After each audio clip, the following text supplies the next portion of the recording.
So before we go too far, I'd like to invite us just to breathe. Once we get settled, come back to make sure our posture is stable and we feel comfortable. Coming back to our awareness of our body and a natural breath. Just let the breath come in and go out its own way. And we can just acknowledge the life that's in us and around us, and the community that is here as we breathe together. And we'll listen to 3 sounds of the bell. Enjoy.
Dear respected teachers, beloved community, how do you feel?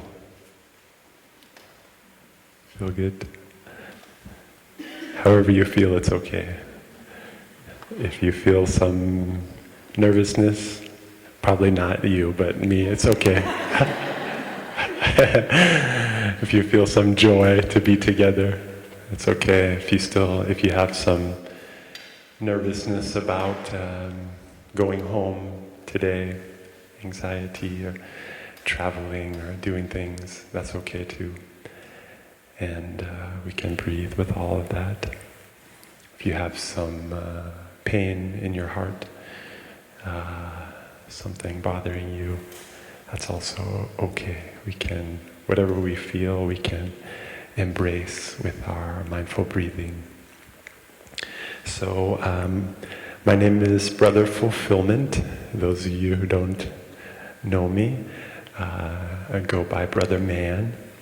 Sitting next to me is John Bell, and I'm very pleased to be up here with him. That's one thing that's helping me a lot to feel stable. It's the community effort here that we're giving to share the talk today.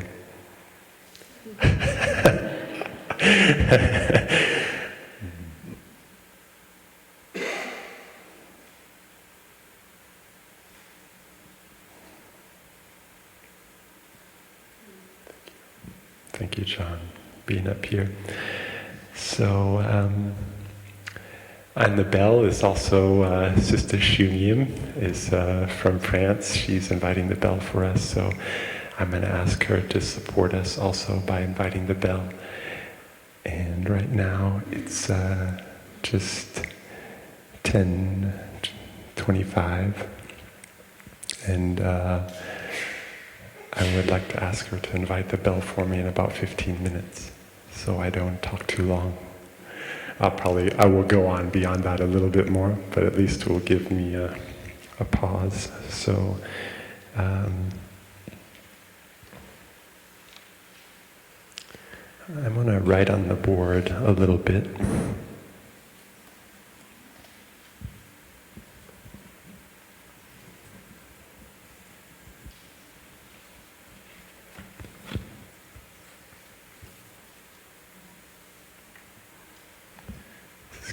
gets a little complicated since I have 3 things and I need to write, but I'll figure it out. Okay. Let's put this one down. There we go.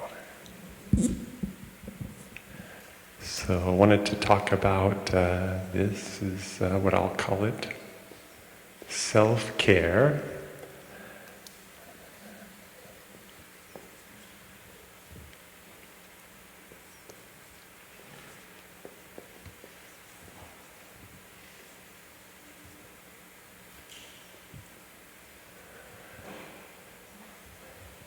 So you know we've been emphasizing self-care this week, right? And today we will talk a little bit about self-care leads to global care, which is about community building, how we can go from strengthening our own practice and our own insight, our mindfulness, and our capacity to love, and how that will, how we can build community through that process. So I'm seeing these as not 2 separate things. The care that we offer to ourselves is offered also to everyone around us in the light of interbeing, right? We mentioned this big new word in some of the talks. I'll write that down too.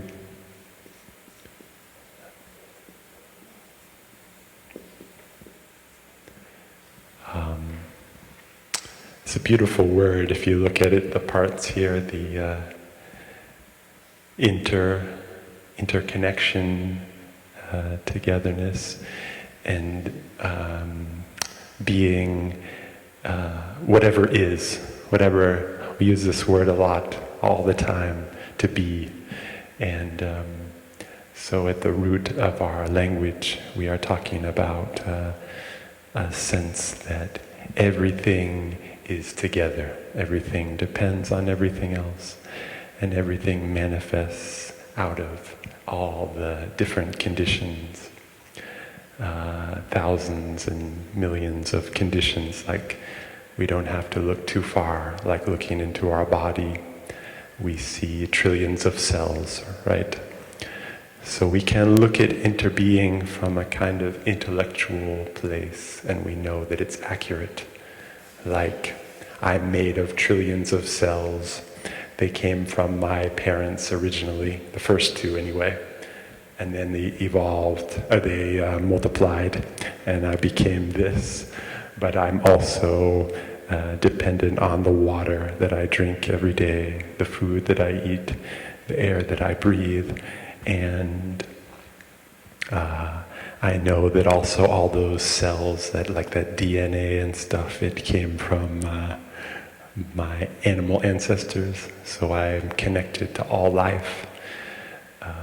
And so this is a kind of intellectual exercise that we can do, and it's very helpful for us to see things, to see what's happening. But in order to, I think what's important for me is that we also not only can look at that on the level of our thinking and see it, but also to feel that. To have what we call the insight or the experience of interbeing, which is a kind of sense that like you and I were part of one body, one community. And so it depends a lot on how we see, and it's something that I think is very valuable and worth cultivating. Who today took the 5 mindfulness trainings? Yeah, let's give some flowers to our... So they just joined this stream of practice, and we saw in the introduction to the trainings that it's to cultivate this insight of interbeing. That is what the trainings are there for, so that we can transcend things like fear and anxiety and violence discrimination, which are the roots of our suffering. So this is kind of the antidote. And I want to say that how do we arrive? So we kind of see it on an intellectual level, but we want to get there as a kind of experience, our daily experience of life, moment to moment, that we can feel this connection, maybe not just between you and I or the people we're with every day, but also even deeper, I would say, our connection to the life around us, like the plants, the trees, the animals, everything. Even you see in the trainings, it talks about not to kill minerals, right? Not to harm any life, plants, animals, people, or minerals. So what does that mean? How do we really make contact with the fact that we are made of earth elements and minerals, and if we damage those things or take those things out and put them into the water, we can harm life, right? So that is part of what that training is about. But to get there, at least in my experience, of tasting, when I taste this feeling of interbeing, it is the best feeling. You feel safe because you know that everything is supporting you and carrying you. And you also know that you cannot die because what you are made of will always continue on, and the love that you have will also be shared out, and that also continues. So when you touch that feeling, it's a great feeling. It is a wonderful and important experience for us to cultivate. So I'm going to we came up with a new shorthand in one of our other retreats. It's called MB. Does anyone want to guess? I'm sure you can guess pretty. I'll give you a second, but could be mindfulness bell, but actually it's mindful breathing. Mindful breathing. And I feel that this is something I want to underline. I think that is what our teacher has been offering to the world for the span of his career. I'm talking about Thich Nhat Hanh, Venerable Thich Nhat Hanh. And I think there's a reason for that. It's very effective. It works very well. And it does take some patience. I was sharing with some brothers in my Dharma sharing family this morning. Where are they at? I would like to connect to them, to feel the connection and the love there, support. And I described sometimes the practice can feel like filling up a bucket with a water dropper. If you focus on the drops, each drop of water is very precious and beautiful in itself. And it's great. It can be just a single drop of compassionate nectar can change the whole situation on earth, can bring healing to the world. So that one drop of water is very, very precious. But if you focus on the bucket, you will get some, maybe you will feel despair or something like that. So I'm saying that because we also have to be patient in our practice. It takes some patience. Okay, that's enough. Writing on the board for a second. Probably come back.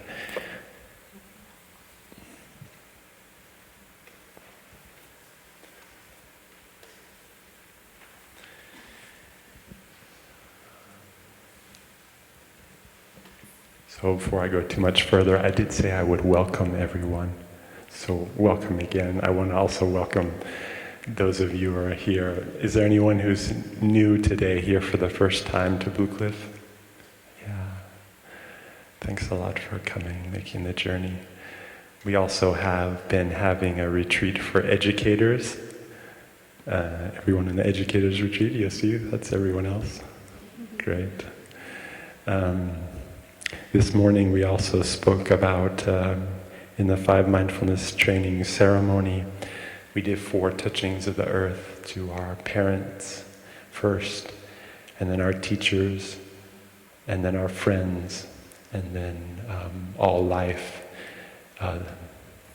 all beings. And I kind of wanted to honor, we also, in the closing verse, we say, offer tribute to parents, teachers, friends, and all beings. And so part of me really wants to honor someone who's very important to me. And that's my mom, Elaine. And she's been a member of this community for some time, and a couple years. And she's in the hospital right now. She has some mental health issues. She has right now very severe depression, which is, in her case, partly due to some different causes and conditions. We don't know them all, but one of them was a knee surgery that she had that prevented her from sleeping well. And as we all know, our minds are very fragile, especially when we don't sleep well. You've probably have some experience with being more irritable or having a difficult time when you're not sleeping. So, but part of me wants to honor her because she was a teacher for 20 years. I think actually many more years than, like maybe closer to 30. She worked as a special education teacher in high school and primary grades. And what came up for me during this retreat was her patience. I went to visit her class a few times, and she was a very patient, gentle teacher, and that's something that's a seed that I would like to touch and water in myself.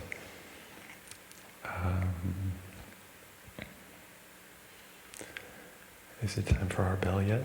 Yeah, I think so. It's good.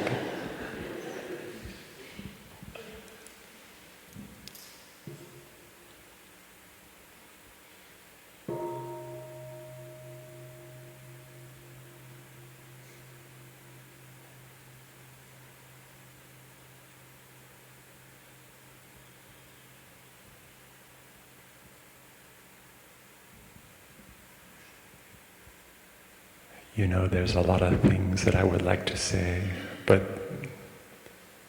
I want to just say the things that are the most important, and I want to honor your time too. So I want to share a little bit about things that have helped me a lot, and mindful breathing is number one. That's why I put that down first. But mindful breathing while walking and sitting, very, very helpful. 2 nights ago, I was a little bit overwhelmed by anxiety because I felt that I didn't know if I would be able to communicate with my mom again. The communication was very difficult that night, and so I was kind of overwhelmed with this strong feeling, a lot of strong feelings. Losing, quote unquote, losing my mom. So I didn't have to, but I had the idea that I should just practice walking and sitting and breathing. And that's what I did the whole night, 2 nights ago at the hospital there over in White Plains.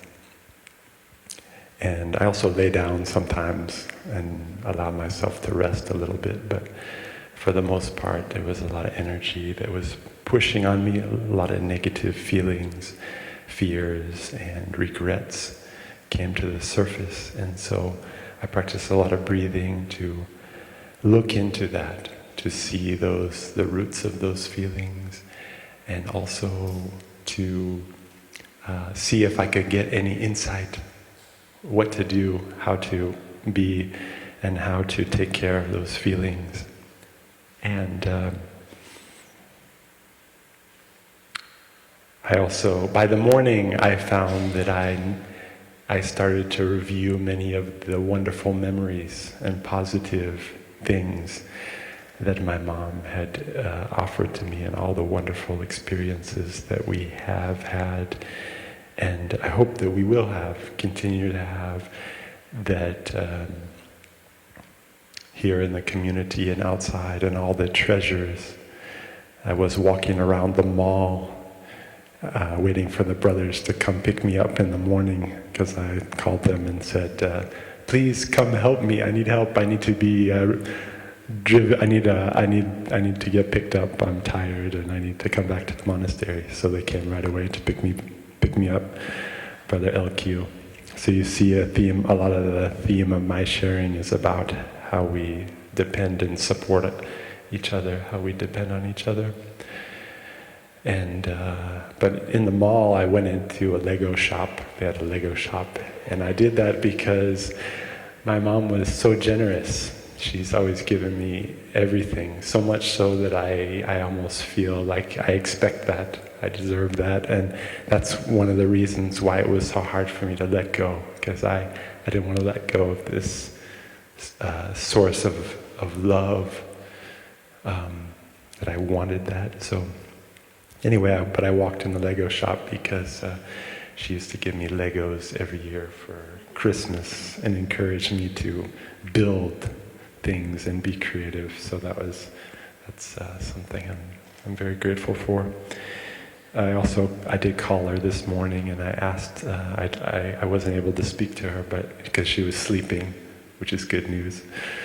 But I was able to tell the nurses to let her know that I would be speaking today, that I would speak for her.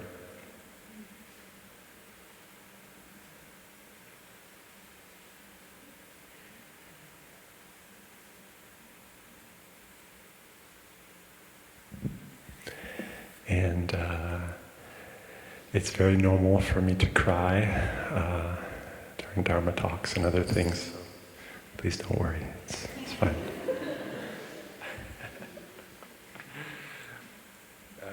It's one of the things that I've struggled to be grateful for, but in the end I'm quite grateful for, to be a very sensitive and emotional person.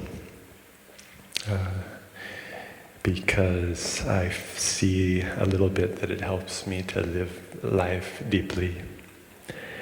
And the mindful breathing, to go back to that again, has helped me so much not to be carried away by my emotions.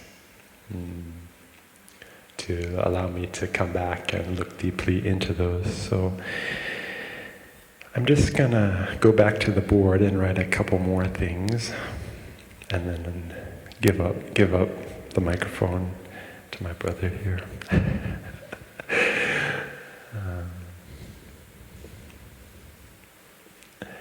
Okay.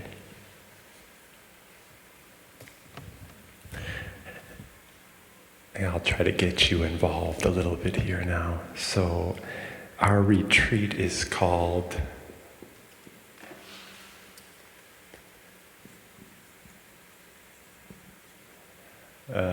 what's the next thing? Change the world. Okay, great.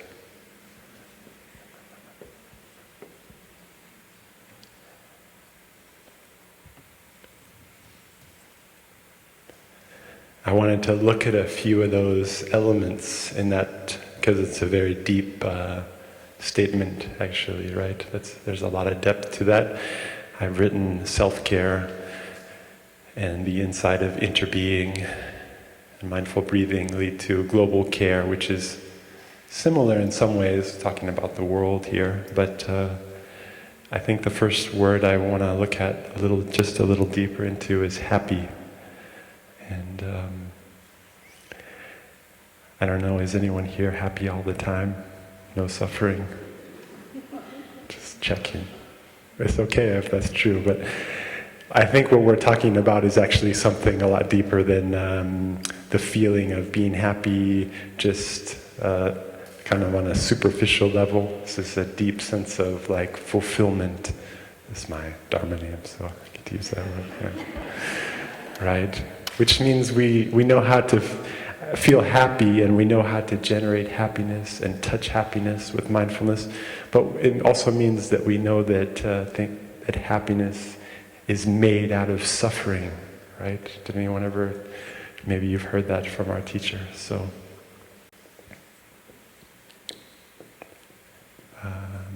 Oops, should spell it right for all the teachers out there. All right, suffering and happiness somehow deeply connected together. And this is another place that we have interbeing, these two things so closely related.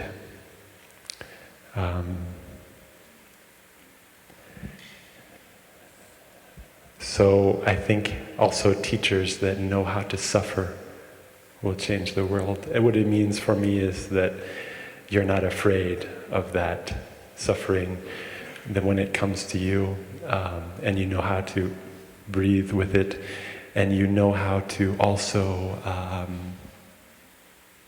want to put up one more thing, just a second.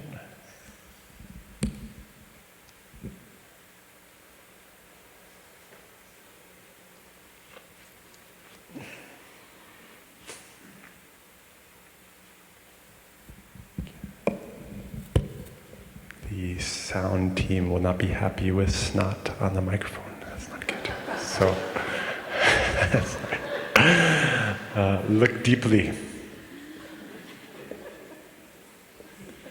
Stop, right? I think in one of the talks, we talked about the two aspects of meditation, stopping and looking deeply. I see Sister D is in the back. I'm going to wave to her. She is one of our family members at Blue Cliff, and she often talks about stopping and looking deeply as two wings of a bird. And the bird can't fly without two wings, right? So we need these to cultivate these elements in our daily life. And looking into our happiness and looking into our suffering can give us more insight, can give us insight of interbeing. There's also other insights, like another great one is impermanence.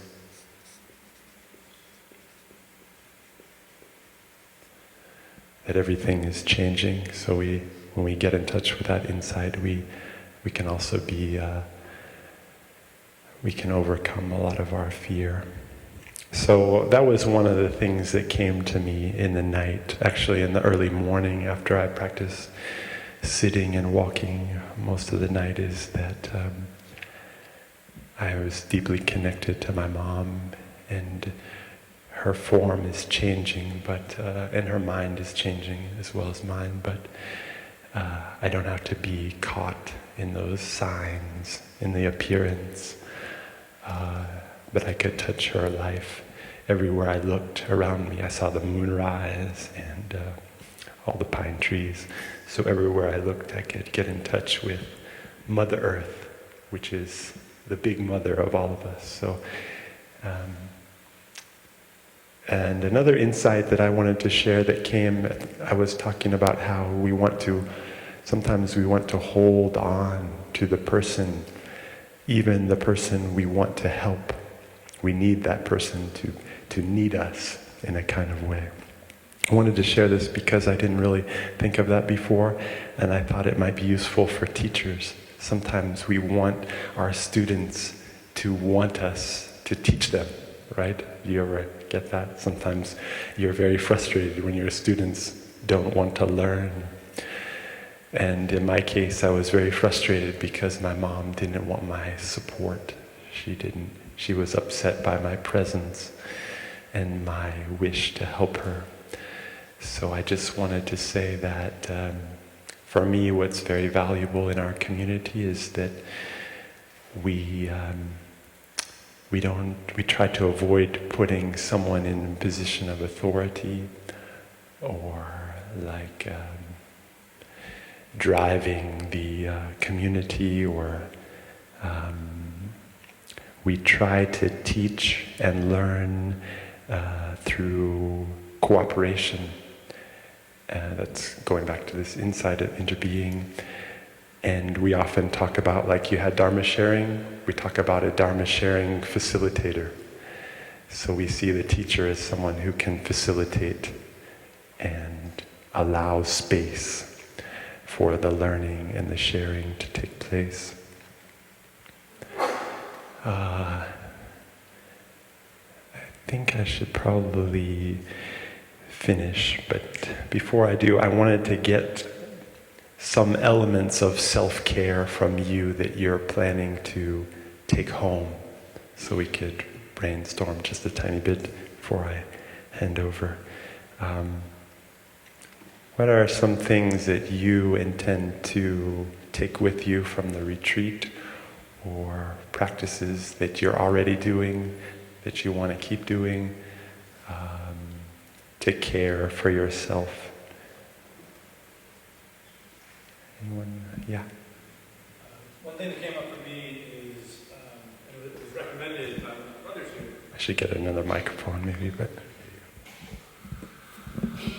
One practice that was recommended to me by Brother Phap was, during the school day, to designate an area, maybe even an area of the hallway, and practice mindful walking every time I pass that space. And I think one of my struggles is to maintain mindfulness throughout the day. Often my practice is in the morning, and then I don't know if anyone's experienced this, but you leave the mat, and already you're not being mindful. So I think a designated place in my school would help me to return to the breath during the day. Anyone else you would like to share any of your secrets? Oh, she's got a microphone for me. Great. Thanks. I've been feeling very anxious because I'm moving to a new school that seems wonderful, but we only get 25 minutes of prep and 30 minutes of lunch, including time to take our students places. And so I still feel a little anxious about it, but I feel much less anxious about it because I'm taking with me a sincere intention to put on my calendar just 5 minutes during lunch, that I can't talk to anybody else, that I have to have quiet and breathe, and that I'm going in, starting the school year, letting my colleagues know, unless the school is on fire, then, and only then, will I engage in anything. I need to have that pause during the day because I feel very anxious about how I can get swept away in the torrent of the day. Thank you. Anyone else want to offer anything? Take a couple more. That's my sister, Lily. Sorry, I embarrassed you. She's here on retreat. She's the teacher. I plan to take a yoga mat with me to school this year for my classroom so that I can practice deep relaxation. Thank you for that suggestion, whoever made that. Great. Thank you.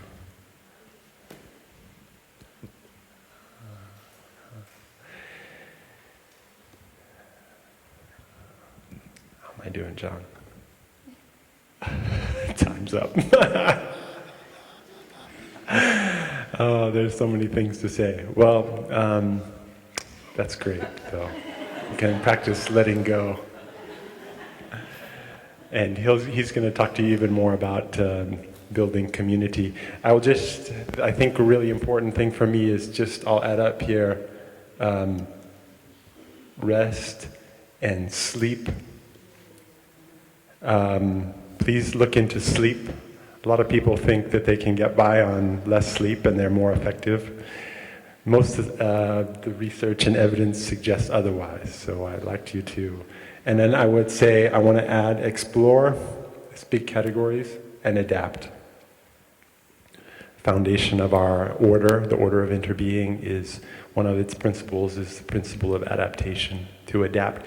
Wherever you go, it's unlikely they're going to have altars and sitting mats. Maybe some places and meditation halls. But you can adapt. You can adapt the practice. And I also want to encourage you to explore so you get your own insight into happiness and suffering. All right. That's enough. Great. I made it. Thank you.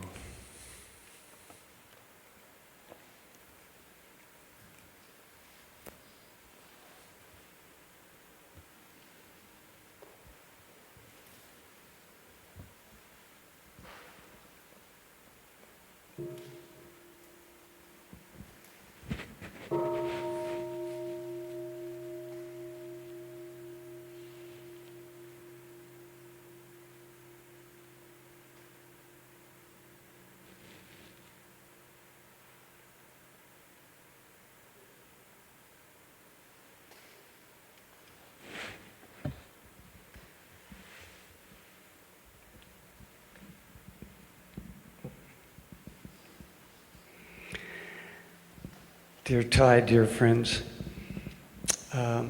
invite you just to stretch in place.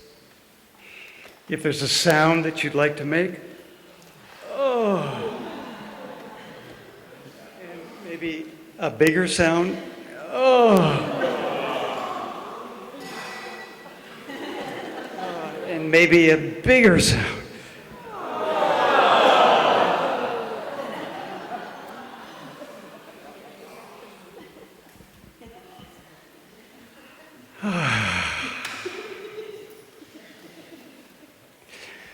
I'd like to welcome all our guests for the day. And we've been here, about 80 of us have been here all week. Educators, teachers, college to elementary and preschool. I'd like to talk to the educators for a moment. Two things. One, this morning's 5 mindfulness trainings, 22 of you received these 5 ethical foundations for living. And every time, I've seen many of these, every time I watch somebody, and especially in a group, receive the 5 mindfulness trainings, I feel like my world gets safer. Because you publicly are committing to live by these lights. And it made me very, very happy. So thank you very much for doing that.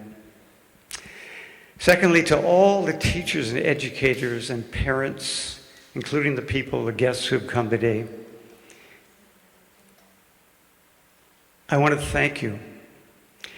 You get up every morning, you face the children, the young people every day, you deal with those problems, sometimes in very toxic conditions and administrations and school systems that are not very friendly and open. And you continue to have the faith that a teacher can make a difference. And I'm here to remind you that you do make a difference. Last, when Richard was sharing with us, he asked us to think of a teacher who was very important to us. So I'd like to now bring the young people into the room. I'd like to try this, if you wouldn't mind pairing up with a neighbor. Even if you're the guest, you can do this because many of us have been parents. We've all touched young people in our lives. So if you could just pair up where you are, then I'll share what to do next.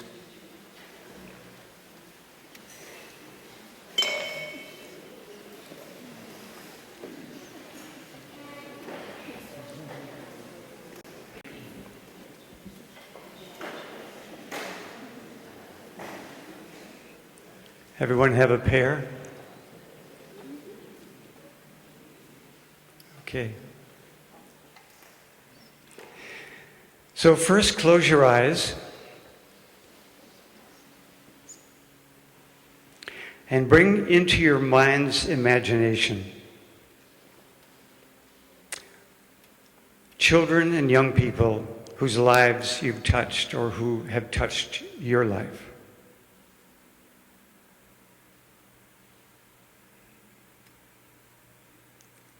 And for some of you, it's scores and hundreds and thousands of young people. And even if they couldn't tell you when you were their teacher or their parent, you had an impact on them. And let's imagine that now they're in a place where they can offer you thanks. And imagine this room filled and out beyond the boundaries of the hall with the tens of thousands, maybe hundreds of thousands of, collectively, the young people that this room has touched.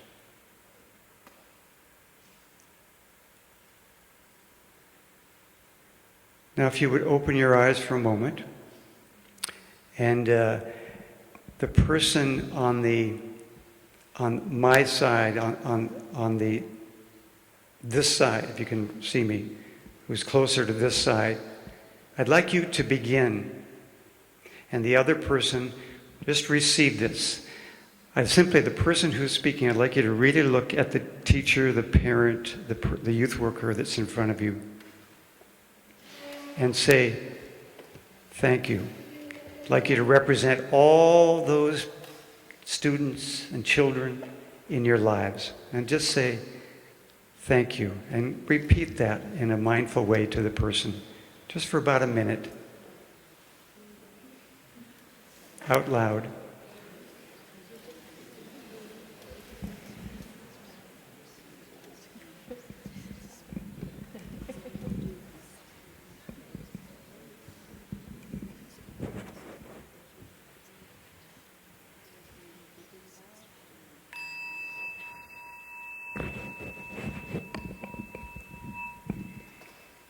And now the other way. Just say thank you. You're a stand-in for every young person that's ever been touched by you. Thank you.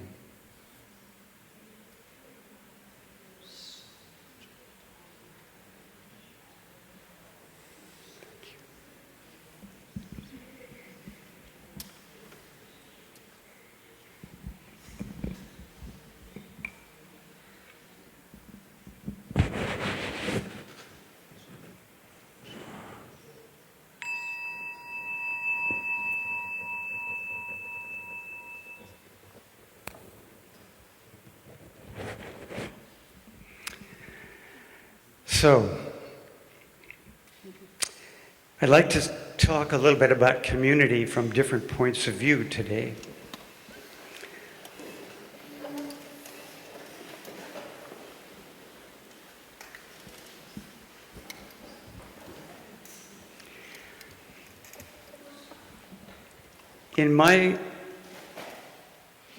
I think that each of us has buried in our hearts a deep vow that's waiting to be expressed. We all know the Buddha's teaching about how that our true nature is limitless, radiant, has tremendous capacity to spaciousness. And yet, because we've been, all of us, inherited lots of suffering from hurts and abuse and oppression and racism and poverty and unawareness and the highly conditioned around separation. We've lost touch with that in most cases. And our practice is here to punctuate that.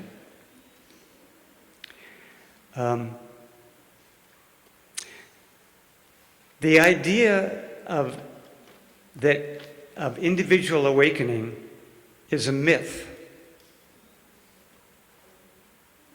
I'm sorry to tell you this.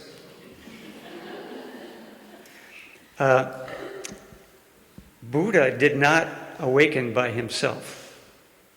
He had tremendous causes and conditions which got him to that moment, and then that moment and moment and moment that came for 45 years after.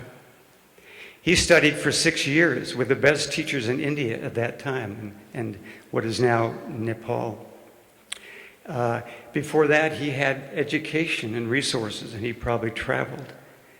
He had tremendous support for his awakening. It's like the child, you know, who takes that first step, and everybody goes, "Wow!" But it took many, many conditions and practice and trial and error and mistakes and oops and until that one moment came, and then of course everything's different, right? And then it took a long time to stabilize that walking until we could really be there and walk steadily and run. So a moment of transformation is a moment that has many conditions and then many follow-ups to stabilize that. And what Buddha realized when he had his moment, from what I've understood, is that he even couldn't maintain what he'd done alone. He had to develop community. And he went about developing a community. By one version, within the first short period of time, he had 1,200 people in the Sangha. So, Buddha said that, Buddha taught that peace in the world through peace in the heart. And I really like that continuum. And I'd like to play a very short song that kind of expresses this beautifully, this continuum. It's a song by Sweet Honey and the Rock, an African-American women's a cappella group that's been making beautiful music since the 1960s, still doing it. Their harmonies are luscious. They sing it once and they repeat it again. And it's called Chinese Proverb. It's attributed to Confucius. I'm not sure that that's historically accurate, but we'll do it. The first phrase is where there is light in the soul. Now, Buddhists don't have a soul. We don't have that concept. But I just simply translate that as the Buddha nature shining through. So let's enjoy this for a moment.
I think they beautifully express that continuum. So we begin with ourselves, and Brother Mine was so beautiful about, and all week long we've been hearing about the self-care.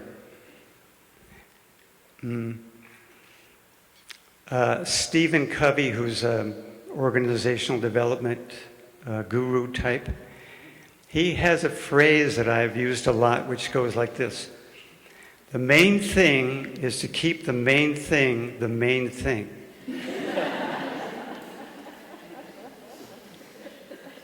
Isn't that good? The main thing is to keep the main thing the main thing. So, always the main thing, as Buddha's teaching it, is to recover from the delusion of a separate self. In all the ways that Brother Man was talking about. The interbeing. And easier said than done. So the self-sangha, the self-community, you know, there are a lot of voices inside our heads. We have a whole community in here telling us one thing, going this way, you know, arguing with ourselves. So we have to make peace in our minds and hearts. Many, many ways to do that our practice offers us. Sending metta to ourselves, sending loving kindness to ourselves, reclaiming our ancestors, honoring the 5-year-old child. One of the things that I think we have to do is learn step by step to courageously face the really hard things. That pain and suffering, we don't really go there willingly. We defend against it in a lot of ways. So I just want to share one thing that I've taken this, looking at the root of suffering as one of my main practices. And for the last 29 years, I have gotten together with a man, and every week we do a session of deep listening with each other. 45 minutes each. He listens to me, then I listen to him. I save all myself up for that time. And I come loaded. And sometimes we have to flip a coin to see who gets to go first. Because there is that need. And in that session, he gives me no advice. He's not trying to change me or fix me. He's giving me the sacred space to just do what I need to do. And I cry my heart out. I shake with fear because it's in there. Sometimes I let myself feel real anger, because anger is actually the natural human reaction to injustice, in my experience. It gets watered down into the traffic light won't change, and, you know, the thing my wife said that I didn't like. But that's not real anger. That's a watering down because we're afraid to feel the real anger.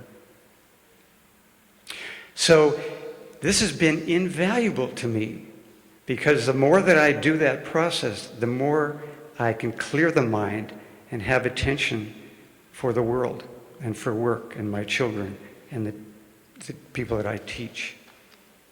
So if you can arrange in your life some kind of sacred listening, deep listening partnership, I really would encourage you to develop that.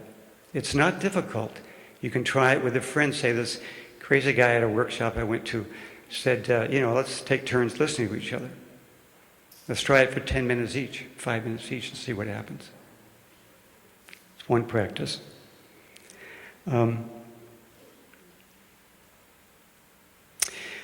I grew up with an alcoholic father. A lot of shame with that. But if that wasn't enough, I also grew up Catholic. And everything was sin. And if that wasn't enough, I also grew up working class, where you were like, low down. You were lower class, as they actually called it in those days. So I had a lot of isolation and shame. And feeling isolated, I really, I didn't want to share I didn't want to bring anybody to my home because it was embarrassing to have them see my father in that shape. And he was suffering tremendously. I didn't know how to help him. So I had to isolate myself. And I was a boy. So boys don't feel anything or, admit that they're scared or embarrassed or anything like that. Some of you might share that. I'd like to meet you if you don't. So I look now in my life, coming from a lot of isolation, to the fact that now I have deliberately cultivated community because I realized that was the contradiction to that early experience of isolation.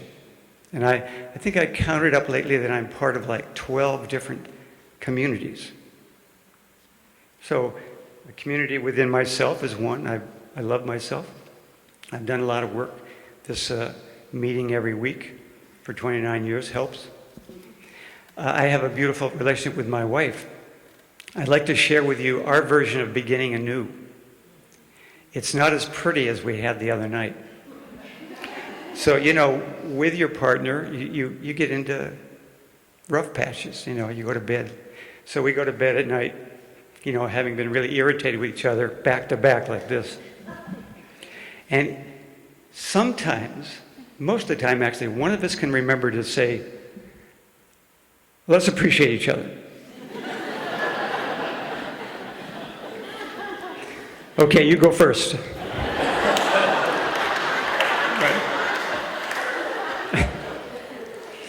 Thanks for taking out the garbage.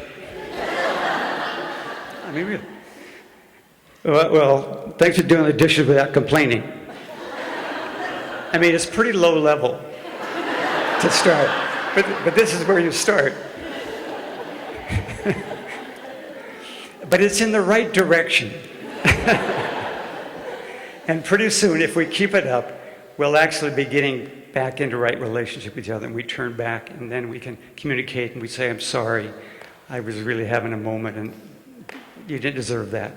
And she said, yeah. And so just that practice of remembering to appreciate, water somebody's flower can really turn the situation around. I just wanted to share that nice little version of being anew. And there's a lot that goes into watering a partnership.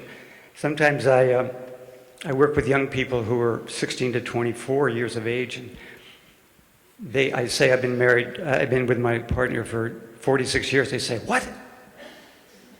First of all, it's twice as old as any of them are. Thirdly, they don't know anybody that's been together, and they say, what's your secret? I say, you want to know my secret? Well, one is loving yourself. And that takes some doing. Two is really listen to your partner and don't take it all personally. Three is, and this one really gets them, three is don't do anything you'd have to lie about, and don't lie about anything you do. Because that erodes a relationship. You keeping secrets, it just will sap at the core of the relationship. And that one gets to them. There are many, many things other in that community. When I was a classroom teacher, of course, community is what the young people need, because they're coming in scared, isolated, some of them abused. They come into a situation where they're fearful, they don't know, they're insecure, who's going to like me? You know, am I doing okay? I don't know this. How do I show that I don't know this? I can't ask for help. You know all that stuff. So building community to address that basic safety, I think, is one of our roles as teachers. So I would do things, there are many, many things, but just some simple things that some of you probably do. And I've learned so much already this week from you all. Thank you. Wasn't the panel the other night stunning? Wow. And that was just 4 of you. We could have had 4 others and learned another whole set of stuff. But for instance, greeting, standing by the door and greeting each student as they come in. Hi, how are you? How was your night? Glad to see you this morning. Just making that personal contact can be just very small, and you can get a sense of what's happening. Sometimes we feel like we have to get the lesson plan organized, and there's pressures on us, I know. I would do a lot of appreciations, setting a culture of appreciating each other. Lots of different ways. Sometimes, like one person a week, we'd get a piece of newsprint, and we'd pick out Jose. We'd say, what do we like about Jose? And write it up.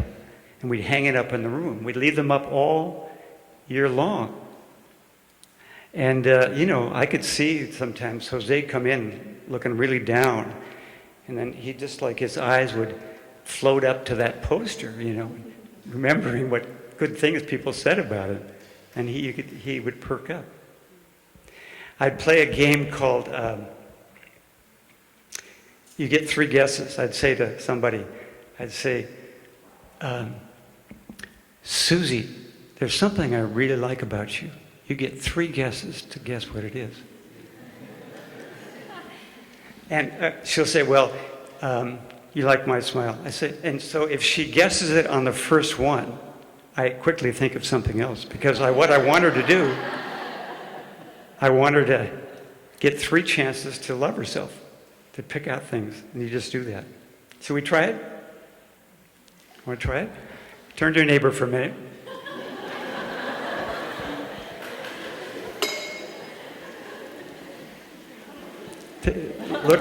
Notice something about them that you like, or that you already know maybe. And somebody start and say, there's something I like about you. You get 3 guesses.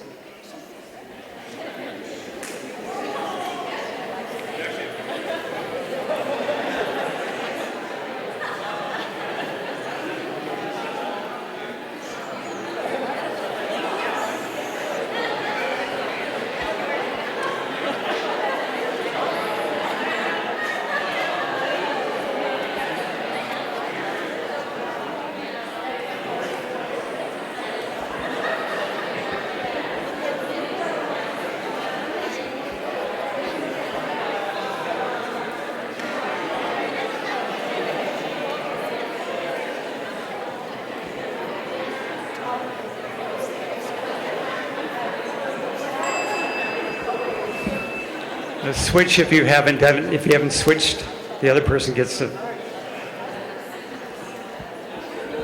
There's something I really like about you. You get 3 guesses.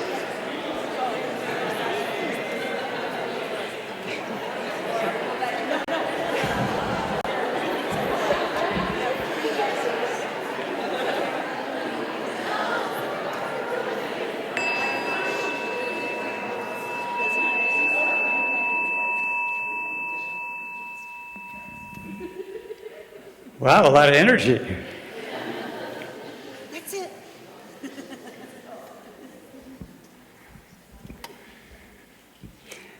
And after, deeper into the school year, you have to do that privately at first, I've found. But deeper into the school year, when I've established a culture of appreciations or shout-outs, or sometimes called pull-ups instead of put-downs, you can do that publicly,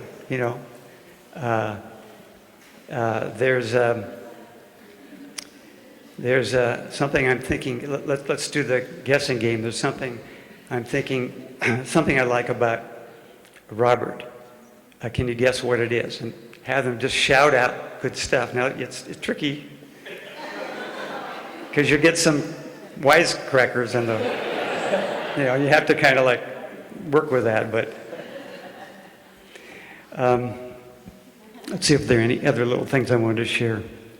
Well, talking circles, of course, really setting a tone of respect. And in Youth Build, there are lots of levels of respect and community building. We have a policy council, elected peers. They elect their own members, and they meet with the director and a teacher in the program, and they hire the future staff. They look at budgets. They make program decisions. So they're invited into the running of an organization. Different kind of community building, but it really is building skill building. Mindfulness doesn't come just with breathing and bells. It's really paying attention to building the conditions that people need to flourish. I do a lot of staff training of teachers and staff who work in youth build programs, and every staff training at my organization, which has about 100 staff, I get to do the new staff orientation. And I always start with the bell. And it goes like this. Can you hold it? Can you? No. Just, yeah. I start like this.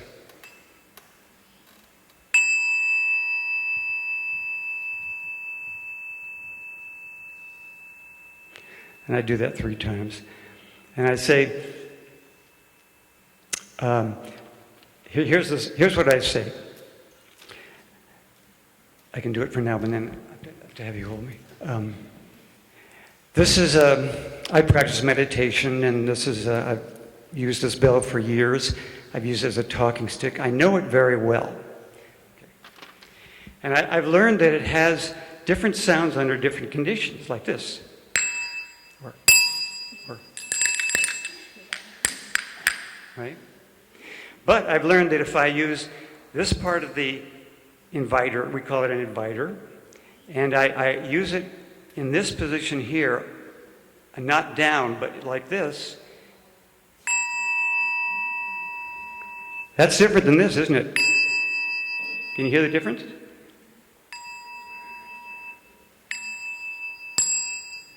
So why am I talking about this? I say to them.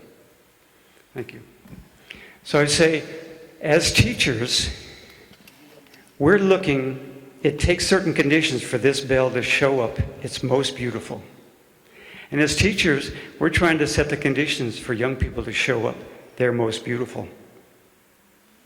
And that happens in all kinds of ways. So what we're going to do, then we go on with the training about, whatever the topic is. But I think, you can that's an example of using the bell in a different kind of way to have a lesson about the conditions and what we're really trying to do.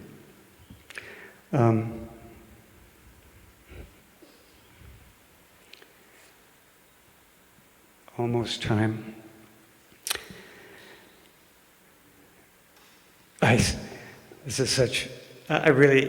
It's a great honor to talk to you all, privilege to talk to you all and share. And there's so much in my heart that I'd love to share, and of course we have limited time. But this is the condition that we're meeting, right? We're in tough schools, tough situations. We have so much we want to give and share and change we'd like to make, and we can't do that.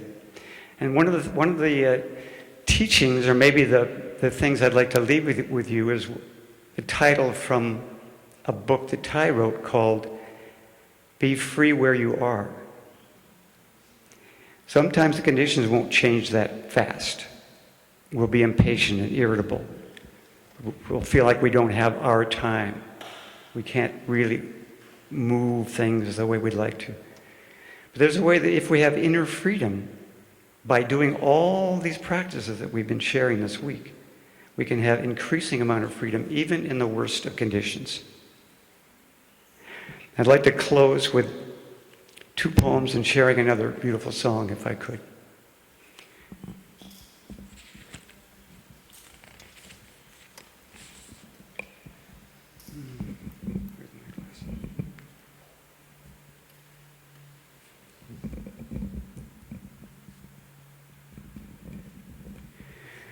One is by Václav Havel, who was the president of Czechoslovakia, a spiritual teacher in his own way. It is I who must begin. Once I try, here and now, right where I am, not excusing myself by saying things that would be easier elsewhere, without grand speeches or ostentatious gestures, but all the more persistently to live in harmony with the voice of being as I understand it within me. As soon as I begin that, I suddenly discover, to my surprise, that I'm neither the only one, nor the first, nor the most important one to have set out upon that road. And whether all is really lost or not depends entirely on whether or not I am lost. And our practice invites us to come home. May the hearers awaken from forgetfulness and transcend all anxiety and sorrow, says our invocation for the bell. And this is from our teacher Thich Nhat Hanh, called Our True Heritage. The cosmos is filled with precious gems. I want to offer a handful of them to you this morning. Each moment you are alive is a gem, shining through and containing earth and sky, water and clouds. It needs you to breathe gently for the miracles to be displayed. Suddenly you hear the birds singing and the pines chanting and the flowers blooming, the blue sky, the white clouds, the smile and the marvelous look of your beloved. You, the richest person on earth, who have been going around begging, stop being the destitute child. Come back and claim your heritage. Enjoy your happiness and offer it to everyone. Cherish this very moment. Let go of the stream of distress and embrace life fully in your arms.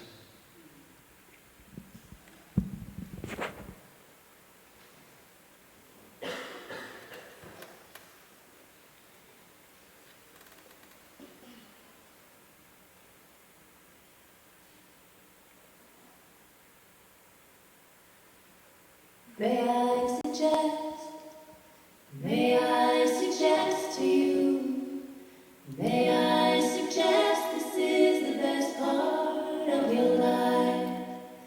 May I suggest this time is blessed for you, this time is blessed and shining, almost blinding bright. Just turn your head and you'll begin to see the thousand reasons that were just beyond your sight. The reasons why I suggest to you, why I suggest this is the best part of your life. There is a world that's been addressed to you, intended only for your eyes. A secret world, a treasure chest to you, of private scenes and brilliant dreams that mesmerize. A tender lover's smile, a tiny baby's hands, the million stars that fill the turning sky at night. Oh, I suggest, yes, I suggest to you, yes, I suggest this is the best part of your life. There is a hope that's been expressed in you, the hope of 7 generations, maybe more. This is the faith that they invest in you. It's that you'll do one better than was done before. Inside you know, inside you understand, inside you know it's yours to finally set right.